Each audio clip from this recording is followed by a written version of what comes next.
HTML வச்சு எப்படி web page வந்து கிரியேட் பண்ணுறாங்கன்னு சொல்லிட்டு அதோட இதை தான் பற்றி பார்க்க போகிறோம். அந்த டுட்டோரியலை பற்றி தான் பார்க்க போகிறோம். HTMLனா ஒரு ஸ்டாட்டிக் பேஜ். இது வந்து இதை வச்சு தான் வந்து நம்ம வந்து HTML வந்து கிரியேட் பண்ணோம். இது வந்து என்னென்னா ஒரு மார்க்கப் லாங்குவேஜ். இதை வச்சு நான் கிரியேட் பண்ணலாம்னா ஓன் வெப்சைட் கிரியேட் பண்ணலாம். இது வந்து என்னென்னா சிம்பிளான நிறைய டேக்ஸ்லாம் இருக்கும். இதுதான் வந்து கீழே இருக்குதுல்ல, இது டாக் டைப் HTMLனா டாக் டைப்னால் அந்த வெப்பேஜில் வந்து அடிக்கக்கூடிய நோட் பேடில் இல்லைனா வந்து டெக்ஸ்ட் எடிட்டரில் நீங்கள் வந்து இது பண்ணுவீங்க. இதுக்கு வந்து விஷுவல் ஸ்டுடியோ கோடை வச்சு நம்ம HTML பேஜை வந்து டைப் அடிச்சிக்கலாம்.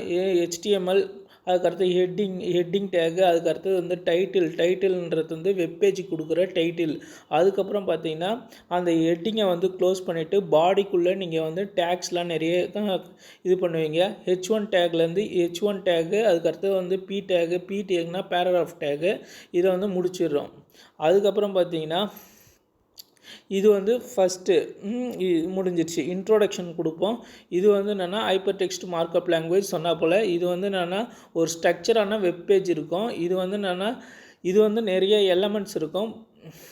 இதில் வந்து பார்த்தீங்கன்னா உங்களுக்கு வந்து பேராகிராஃபாக எழுதிக்கலாம். அதுக்கடுத்து ஹெட்டிங், அதாவது வெப்பேஜில் வந்து ஒரு ஹெட்டிங் கொடுக்கறதுக்கும், அதுக்கடுத்து பேராகிராஃப் கண்டென்ட் வந்து கொடுக்கறதுக்கும், அதுக்கப்புறம் வந்து லிங்க் பண்ணுறதுக்கும், அதாவது டேக்னு ஒன்று இருக்கும். அந்த டேகை வச்சு நம்ம என்ன பண்ணிக்கலாம்னா லிங்க் கொடுத்துக்கலாம். ஒரு இடத்துலேருந்து இன்னொரு அந்த கிளிக் பண்ணிங்கன்னா இன்னொரு இடத்துக்கு மூவ் ஆகும்.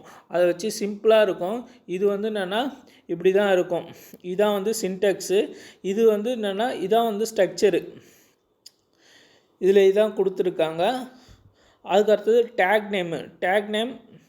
டேக் நேமுக்கு அப்புறம் என்னென்னா உங்களுக்கு வந்து அடுத்தது போயிடுறேன். இதில் வந்து டெக்ஸ்ட் எடிட்டர் வந்து நீங்கள் வந்து நோட் பேட் யூஸ் பண்ணலாம், பிசியில் யூஸ் பண்ணக்குள்ள. அதுக்கடுத்தது இல்லைன்னா வந்து டெக்ஸ்ட் எடிட்டர் யூஸ் பண்ணலாம். அதுக்கப்புறம் நீங்கள் வந்து விஷுவல் ஸ்டுடியோ அது போல் இருக்கிறத வந்து யூஸ் பண்ணலாம். அதுக்கடுத்தது இப்போ வந்து நம்ம பார்த்தீங்கன்னா நம்ம வந்து பேசிக்கான சின்டெக்ஸ் இது தான். இதை நல்லா ஞாபகம் வச்சுக்கணும். டாக் டைப்னால் என்னென்னா அந்த வெப்பேஜில் இருக்குல்ல, இப்போ வேர்டை யூஸ் பண்ணக்குள்ளே உங்களுக்கு ஒரு பேஜ், அதாவது ஒரு நியூ பேஜ் வருதுல்ல, அது போல் டாக் டைப்புன்றது தான் நம்ம டைப் அடிக்க போகிற இடம் தான் டாக் டைப்புன்னு சொல்லுவாங்க. அதுக்கு வந்து எக்ஸ்க்ளைம்டு மார்க் போட்டு டாக் டைப்புன்னு போட்டு HTMLனு கொடுக்கணும். அதுதான் இந்த இடத்துல இது பண்ணியிருக்காங்க. இதை வந்து ரன் பண்ணி பார்த்தீங்கன்னா இப்படி தான் வரும் அவுட்புட்டு. இப்படி தான் இருக்கும். இதான் வந்து ஹெட்டிங் டேக்கு வந்து போல்டாக வந்திருக்குல்ல, அது ஹெட்டிங் டேக்கு. ஹெட் டேக் H1 டேக்கு, அதுக்கடுத்து Pன்றது பேராகிராஃப் டேக்கு. இப்போ அடுத்தது போயிடலாம் நம்ம. இதுதான் வந்து எலமெண்ட்டு பார்த்திங்கன்னா நிறைய எலமெண்ட் இருக்குது. நம்ம தான் ஓனாக படிச்சுக்கணும். எல்லாத்தையும் வந்து நம்ம வந்து ப்ரிப்பரேஷனுக்கோசரம் எப்படி இருக்கணும். ஆட்ரிபியூட்னா என்னென்னா அந்த ஆட்ரிபியூட் வந்து HREFன்னு இருக்குல்ல, அது ஒரு ஆட்ரிபியூட்டு. அந்த ஆட்ரிபியூட்டில் இந்த லிங்க்கை வந்து நம்ம வச்சுருக்கோம். W3 ஸ்கூல்ன்ற லிங்க்கை வந்து நம்ம வச்சுருக்கோம். அதுக்கடுத்தது வந்து அதை கிளிக் பண்ணால் எனக்கு இந்த பேஜை வந்து விசிட் ஆகணும்னு சொல்லிட்டு நம்ம வந்து ஒரு லேபிள் கொடுத்துருக்கறப்போல. இப்போ வந்து பார்த்திங்கன்னா இப்படி தான் இருக்குது. H2 டேக் யூஸ் பண்ணியிருக்காங்க. இது வந்து என்னென்னா அந்த லிங்க்கை வந்து கிளிக் பண்ண போகிறோம், அதனால் வந்து இது போல் கொடுத்துருக்கோம். இப்போ HTTPS, இப்போ வந்து இதை வந்து லிங்க்கு, இதை கிளிக் பண்ணிங்கன்னா இந்த பேஜுக்கு கொண்டு போவோம். இந்த பேஜுக்கு விசிட் ஆகும் போயிட்டு. அடுத்தது பார்த்திங்கன்னா சோர்ஸ் எதுக்கு, SRC ஆட்ரிபியூட் எதுக்கு யூஸ் பண்ணுவாங்க. SRC வந்து இமேஜை வந்து இன்சர்ட் பண்ணுறதுக்கு. ஒரு இமேஜ் கொடுத்துருக்கீங்கன்னா அதை வந்து இன்சர்ட் பண்ணுறதுக்கு. அவ்வளோதான். இது வந்து இதோட வித்து வந்து ஒரு ஆட்ரிபியூட்டு, ஹைட்டு வந்து ஒரு ஆட்ரிபியூட்டு. இதெல்லாம் வந்து சைஸை வந்து உங்கள் வெப்பேஜில் என்ன சைஸ் வரணும்னு சொல்லிட்டு நீங்கள் தான் முடிவு பண்ணணும். அதுக்கோசரம் தான் இது பண்ணுறது. இந்த ஆட்ரிபியூட்டை வந்து யூஸ் பண்ணுறாங்க. அதுக்கடுத்தது பார்த்திங்கன்னா ஹெட்டிங் டேக் வந்து மொத்தம் 6 இருக்குது. ஹெட்டிங் டேக் வந்து மொத்தம் 6 இருக்குது HTMLல. அதை நம்ம வந்து H1 H2 எல்லாம், அதாவது ஓப்பனிங் டேக் இருந்தால் க்ளோசிங் டேக் இருக்கணும்.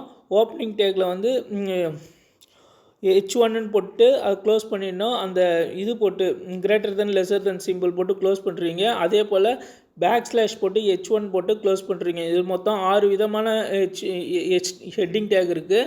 அதை நல்லா பார்த்துக்கணும். நம்ம பாடி உள்ளே தான் எழுதணும்.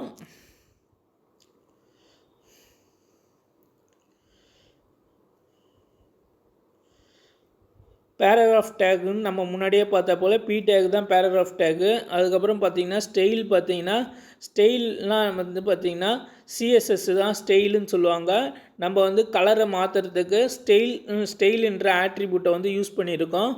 இது வந்து பார்த்திங்கன்னா பேராகிராஃப் வந்து ஸ்டைலில் கொடுக்குறோம். இப்போ வந்து கலர் மாற்றுறோம், ஸ்டைல் கொடுத்துட்டு அந்த கலர் வந்து இப்படி தான் இருக்குது, கலர் ஈக்குவல் டு ரெட்டாக மாற்றணும். அதுக்கு வந்து ஐஎம்ஏ ரெட், ஐஎம்ஏ ப்ளூ, அது வந்து கண்டென்ட்டு. அதுக்கடுத்தது பி டேக்கில் வந்து எழுதியிருக்கும், இந்த பேரா வந்து இந்த கலரில் வரணும், இது வந்து இந்த கலரில் வரணும். இப்போ வந்து ஸ்டைல் வந்து ப்ளூன்னு சொல்லிட்டு சொல்லியிருக்கோம். இதுக்கு அடுத்தது கீழே இருக்கிறது பிக்குன்னு சொல்லிட்டு சொல்லியிருக்கோம். ஃபாண்ட் சைஸ் இதெல்லாம் வந்து ஃபாண்ட் சைஸு, வெயிட்டு இதெல்லாம் மாற்றுறதுக்கு இந்த டேக் யூஸ் பண்ணுவாங்க, இந்த ஆட்ரிபியூட்டை யூஸ் பண்ணுவாங்க ஸ்டைல்ன்றத. அதுக்கப்புறம் தேங்க்யூ ஃப்ரெண்ட்ஸ். பிடிச்சிருந்தா சப்ஸ்கிரைப் பண்ணுங்கள்.